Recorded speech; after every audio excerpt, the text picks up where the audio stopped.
মাননীয় সদস্যবৃন্দ,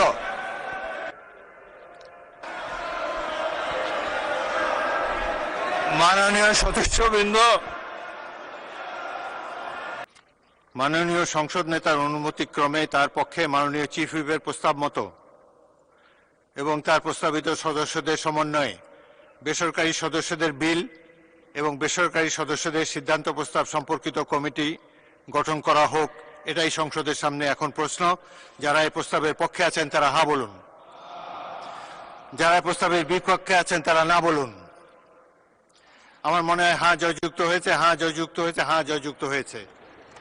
অতএব সংসদে প্রস্তাবটি সর্বসম্মতিক্রমে গৃহীত হলো এবং বেসরকারি সদস্যদের বিল এবং বেসরকারি সদস্যদের সিদ্ধান্ত প্রস্তাব সম্পর্কিত কমিটি গঠিত হলো।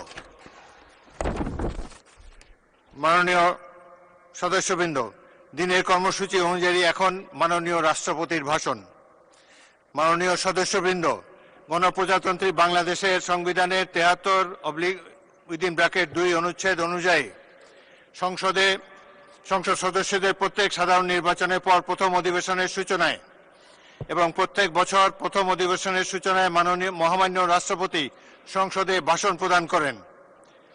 মাননীয় সদস্যবৃন্দ, কিছুক্ষণের মধ্যে গণপ্রজাতন্ত্রী বাংলাদেশের মহামান্য রাষ্ট্রপতি জনাব মোহাম্মদ শাহাবুদ্দিন ত্রয়োদশ জাতীয় সংসদের প্রথম অধিবেশনের সূচনায় ভাষণ প্রদানের জন্য সংসদ কক্ষে আগমন করবেন। মাননীয় সদস্যবৃন্দ, আমি এখন মহামান্য রাষ্ট্রপতি জনাব মোহাম্মদ শাহাবুদ্দিনকে তার মূল্যবান ভাষণ প্রদানের জন্য অনুরোধ জানাচ্ছি।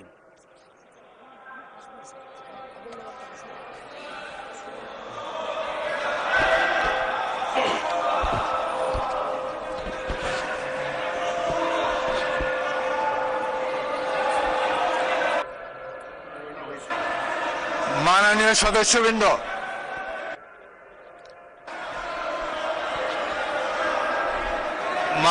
সদস্যবৃন্দ, অনুগ্রহ করে আমার কথা শোনার চেষ্টা করুন। মাননীয়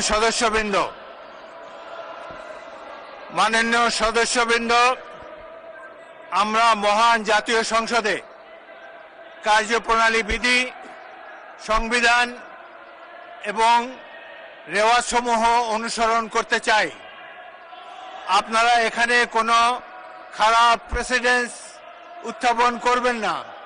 দয়া করে আপনাদের আসনে বসুন এবং মহামান্য রাষ্ট্রপতির ভাষণ শোনার জন্য অপেক্ষা করুন।